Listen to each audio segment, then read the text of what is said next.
deteksi dini harus penting. Penting. Tapi kenapa kemudian Indonesia sampai menjadi negara ketiga dengan jumlah kusta terbanyak, Dok? Apakah penularannya lebih mudah di Indonesia atau seperti apa, Dok? Sebenarnya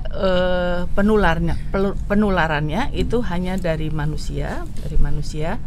Kemudian mereka yang belum atau tidak berobat ya, yang menularkan, dan penularannya lewat pernafasan seperti TBC ya, karena di mukosa hidung itu kalau diperiksa dia banyak kumannya. Jadi yang dianut adalah penularan lewat pernafasan dengan kontak erat yang lama. Ya, jadi harus lama karena satu kuman menjadi 2 kuman itu cukup lama, 2 sampai 3 minggu, sehingga butuh waktu berkumpul erat.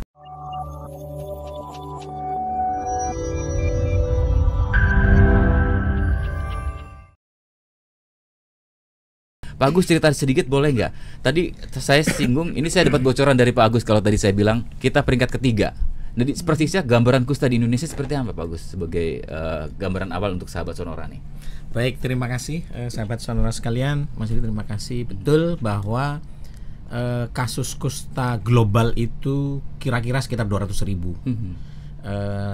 India itu memiliki kasus terbanyak di dunia, nomor satunya, kemudian Brazil nomor 2, dan Indonesia masuk sebagai negara dengan jumlah kusta terbesar ketiga di dunia. Saat ini sebenarnya kasus rata-ratanya kalau kita hitung dari data yang masuk, Indonesia itu punya sekitar 2023 itu sekitar 14 ribuan lebih. Tahun 2024 sebenarnya datanya belum final, tapi sekitar 14.000 masih sama. Tetapi saya harus bilang kepada sahabat Sonora sekalian, sebenarnya kasus itu sangat besar potensinya underreporting. Jadi lebih dari jumlah yang tercatat. Yang belum terlaporkan, yang belum tercatat jauh lebih banyak ya, Dok? Ya, bisa jadi beberapa waktu lalu NLR dengan kawan-kawan di Kementerian Kesehatan kan ada tim kerja NTDs, Neglected Tropical Disease, bersama dengan kawan-kawan dari Oxford University Clinical Research Unit (OCRU), itu sedang berdiskusi nih, mencoba membuat modeling kira-kira berapa sih kasus, estimasi kasus yang sebenarnya. Prediksinya kira-kira 100% dari jumlah yang sekarang ada. Jadi kalau ketemu 14.000, bayangkan berarti sekitar ya. Sekali lagi itu data belum valid. Karena masih sekali lagi, yang data sekarang muncul itu kan laporan dari puskesmas naik ke kabupaten terus terkumpul ke Kemenkes. Ada misalnya di lapangan kita temukan dari Dr. Ning dan kawan-kawan kami yang kerja di lapangan, yang dicatat itu adalah mereka yang sudah diberikan terapi MDT, pengobatan. Kalau misalnya kebetulan di daerah tertentu ketemu ini, tetapi obat belum diberikan, kadang-kadang belum dilaporkan. Bisa dibayangkan kali. Ini udah ketemu tapi belum obatnya nggak ada ya. Jadi jauhnya bisa lebih banyak. Bisa lebih banyak. Baik. Dokter Ning, mungkin ini sahabat Sonora perlu dicerahkan juga sebetulnya kusta itu apa, karena masih banyak stereotip atau stigma negatif kalau mendengar kata kusta. Harus dihindari, terlihat seperti apa tadi, bagaimana sih Dok sebetulnya, menakutkan dan lain sebagainya gitu, Dok. Baik, Mas Yudi dan sahabat Sonora yang sedang mendengarkan, penyakit kusta adalah penyakit menular, menahun, dan kuman disebabkan oleh kuman yang namanya kuman Mycobacterium leprae, ya, menyerang saraf tepi, kulit dan jaringan tubuh yang lain kecuali susunan saraf pusat. Ya. Karena menyerang saraf tepi bisa menyebabkan dia disabilitas. Itu yang menjadi momok dari masyarakat, sehingga masyarakat stigma lumpuh gitu ya, Dok, ya. Ada kelumpuhan. Iya, ada drop hand, ada tangannya lunglai, ada luka, ada sampai putus-putus jarinya gitu. Sebenarnya kalau diobati secara dini tidak harus sampai parah seperti itu ya, Dok, ya. Makanya ini deteksi dini harus penting. Tapi kenapa kemudian Indonesia sampai menjadi negara ketiga dengan jumlah kusta terbanyak, Dok? Apakah penularannya lebih mudah di Indonesia atau seperti apa, Dok? sebenarnya penularannya itu hanya dari manusia, kemudian mereka yang belum atau tidak berobat yang menularkan, dan penularannya lewat pernafasan seperti TBC ya, karena di mukosa hidung itu kalau diperiksa dia banyak kumannya. Jadi yang dianut adalah penularan lewat pernafasan dengan kontak erat yang lama. Ya, jadi harus lama karena satu kuman menjadi 2 kuman itu cukup lama, 2 sampai 3 minggu, sehingga butuh waktu berkumpul erat ya, sehingga dia bisa menjadi sakit. Dan daya tahan tubuh kita juga dari 100 orang misalnya yang kontak dengan mereka, 95 atau 95% itu kebal, dan dari yang 5% 3 bisa sembuh sendiri, masuk kuman tapi sembuh sendiri, dan yang butuh obat adalah yang 2 orang saja. 2% berarti ya, ya. Dok, ya. Sehingga bisa dikatakan bahwa kusta adalah penyakit menular yang sulit menular. Begitu. Asal ditemukan ini dia bisa. Nah, gejalanya apa yang perlu diwaspadai, Dok? Mungkin ini perlu dicermati juga. Kemudian ketika sudah ada timbul gejala ini, apa yang harus dilakukan, Dok? Deteksinya, untuk mengetesnya gitu ya, apakah ada tes lab atau dan lain sebagainya begitu, Dok? Iya. Sahabat Sonora, untuk gejala yang perlu diwaspadai adalah gejala kulit ya, seperti panu putih atau merah ya. Kalau ada itu bisa langsung ke atau benjol-benjol seperti bisul begitu.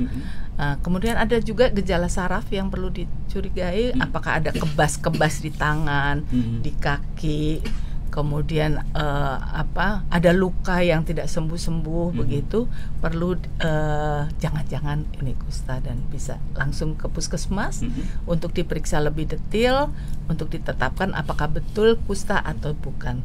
Karena penyakit kusta itu bisa dibilang biasa dibilang the great imitators, banyak samanya. Jadi penyakit kulit yang lainnya, sehingga perlu dipastikan apakah betul kusta atau tidak. Gitu.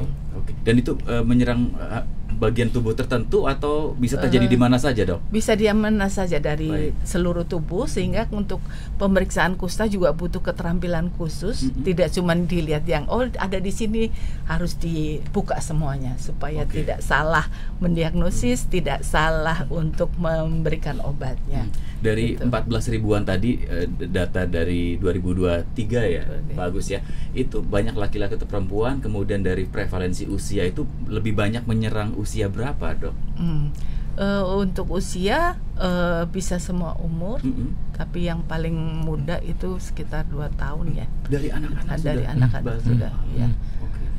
Kemudian laki perempuan hampir sama sih, tapi kebanyakan laki-laki ya. Lebih banyak laki-laki. Lebih banyak laki-laki. Ya. Karena ya mungkin mobilitas yang tinggi. Terus nambahkan saja Dok, tadi patch kan ya, bercak, tapi mungkin yang paling sering digunakan sebagai penanda, kalau saya banyak diskusi dengan teman-teman kawan-kawan dokter ini, itu mati rasa bercak itu ya. Jadi bercak itu tidak berasa ketika ditusuk atau kebas. Ya, kebal. Makanya di beberapa gurauan teman-teman ini ketika sudah banyak bakterinya yang diserang saraf tepi, akhirnya tidak berasa kan, sehingga bahkan ini mengangkat barang panas, terluka itu nggak berasa sama sekali. Jadi kayak orang punya ilmu kebal, padahal itu kusta. Iya betul. Jadi yang banyak terjadi, beberapa contoh kasus yang pernah saya lihat itu, Dok, karena mengangkat barang panas nggak berasa, jadi lukanya parah itu akibat itu. Jadi karena dia nggak merasakan kan.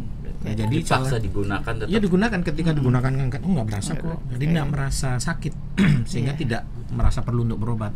Penyakit kulit, wah ini cuma panu, ngapain mengapa saya harus datang ke dan berobat gitu. Akhirnya bayangkan kalau bandingkan dengan TBC, kalau orang kena TB mengganggu sekali itu kan. Betul.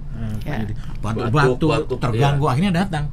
Kalau ini tidak merasa, aktivitas masih bisa ini, sehingga ini juga menjadi salah satu penyebab kenapa Kenapa tidak langsung keinginan mencari bantuan pengobatan. pengobatan health seeking behaviornya itu relatif rendah umumnya. Kalau wilayah gitu yang paling banyak berpotensi orang bisa terkena kusta tuh seperti apa dok ciri-cirinya, atau ada ciri khusus atau bisa terjadi di mana saja? Iya, sebenarnya yang punya resiko tinggi itu kalau ada pas satu dalam keluarga berarti keluarganya yang kontak erat. Iya, itu beresiko. Ya, berisiko itu mempunyai risiko kira-kira 8 kali.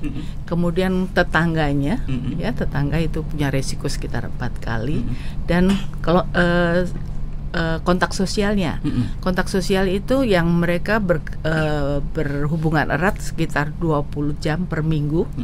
Kalau anak sekolah berarti teman sekolahnya, kalau dia bekerja teman sekerjanya, itu yang mempunyai risiko untuk tertular. Sehingga kalau ada satu pasien, petugas harus melakukan tata laksana kontak. Di serumahnya diperiksa, apakah sudah tertular tetangganya dan seterusnya, begitu. Baik. Dan ada juga tambahkan ya dok, wilayah tadi kan. Sekarang ini ada sekitar 12 provinsi ya terakhir itu yang masih yang masih ada kusta, belum eliminasi. Sekitar 124 kabupaten kota yang belum mencapai eliminasi. Itu pun hitungan lama ya. Public health elimination kurang dari 1 per 10.000 penduduk. Tetapi WHO punya cara baru ini untuk menentukan ini eliminasi. Eliminasi itu bukan hilang 100%, tapi WHO menggunakan interruption of transmission istilahnya. Pemutusan penularan. Jadi indikatornya WHO sekarang harus tidak ada kasus terjadi pada anak di tempat itu selama 5 tahun. 5 tahun. Itu fase 1. Fase 2-nya tidak ada kasus anak 5 tahun dan tidak ada kasus asli dari situ. Dewasanya. Untuk dewasa dan semuanya dalam 3 tahun berturut-turut. Itu fase 2. Baru kemudian dianggap eliminasi kalau 10 tahun berturut-turut nggak ada kasus ataupun kalau ada sporadis ya. Yang asli. Asli itu kenapa? Misalnya di DKI Jakarta sekarang ada kasus masuk. Tapi orang bilang jangan-jangan ini orang dari luar yang sedang berobat di RCM dicatat di Jakarta. Belum nanti itu. Nah, kalau dari jumlah Mas Yudi sampaikan ini penting untuk sahabat-sahabat sekalian. Jawa itu paling tinggi loh dari sisi jumlah. Jawa Timur nomor 1, Jawa Barat nomor 2, Jawa Tengah nomor 3, Banten, Sulawesi Selatan, baru kemudian semua yang Indonesia Timur. Justru Jawa ya. Jawa banyak. Karena jumlah penduduk banyak. Kita bilang eliminasi sudah, kalau dihitung 1 per 10.000 penduduk sudah masuk eliminasi. Tapi kasus masih banyak dari sisi jumlah, dan ini terus kalau nggak dicari ini akan terus menular.